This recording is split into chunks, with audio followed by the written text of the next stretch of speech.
You know, if money were a person, most of us would probably categorize our relationship with money as not healthy or abusive.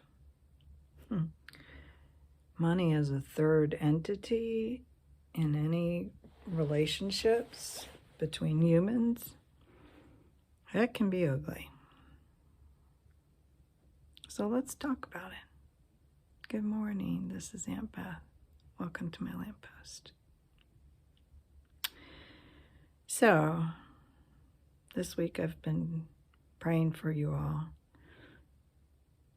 and thinking about when we talked on Tuesday about money. And going forward, where do we go with this? I know I talk about digging out of debt, but I realized in watching a lot of YouTube videos and things like that, that they're all recipes and formulas, but nobody's talking about the underlying issue, our relationship with money. And it seems to me we got to fix that before we move forward. We talked last week about how we got here in the sense of money and currency. So we talked about that money was actually a portable way to transfer capital goods or time, things of value, and that money had a tangible value in and of itself. And that gold, silver, bronze. So capital goods were traded for gold, silver. It's something of value. And then you took the gold, silver, and you did other things with it. Okay. So now remember, in all this is Aunt Beth's view of the world. I'm not a financial advisor. Okay. So over time, it sort of got conflated with the more money I have, the more valuable I am. And that's just so not true.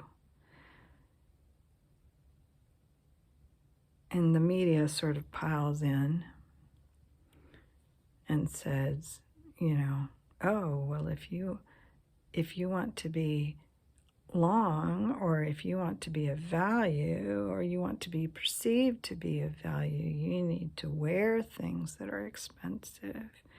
You need to drive things that are expensive. You need to live in expensive neighborhoods, and then people will pay attention to you because they perceive you as being of more value. And it plays to our weaknesses, Or, I love you, so I buy you expensive things and I give you more stuff. That proves that I love you. So, I love you a lot, I buy you expensive things. Or if I want to show that I'm of value, then I wear expensive things. It's a horrible trap, a vanity trap. We used to call it keeping up with the Joneses. Now we call it keeping up with the Kardashians. And that's just right out there. But it can be very empty.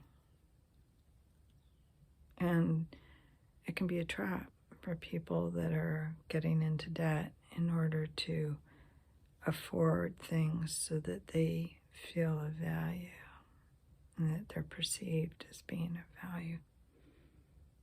It's a horrible, horrible trap. Sorry, I'm looking down at my notes.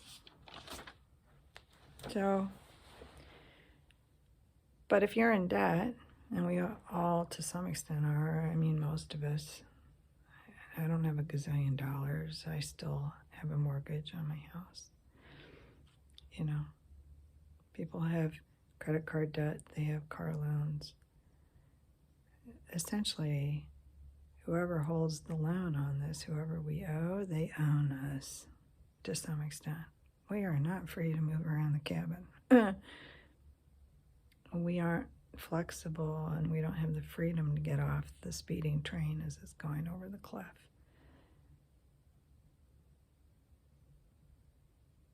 So I think we all want to be free. I know God wants us to be free. And so before we start talking about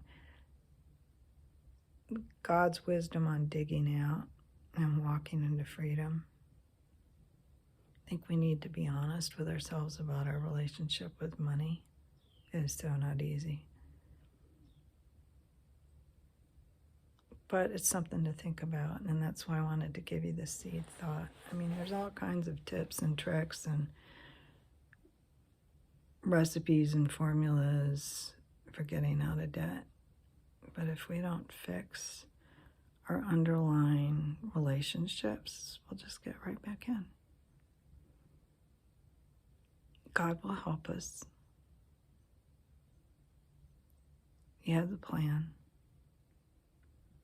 But he won't be used. He won't be played. God will deliver us, but he will not enable us. I know that there's a lot of prosperity teaching that, if you give God this, he'll give you that. God is not a candy machine. He's not an ATM. Okay? He has a plan. He has a way forward. But he won't be used. He won't be played. He won't enable you. He wants you healthy, whole. He wants all of us healthy and whole and having a healthy relationship. So, I hope this encourages you.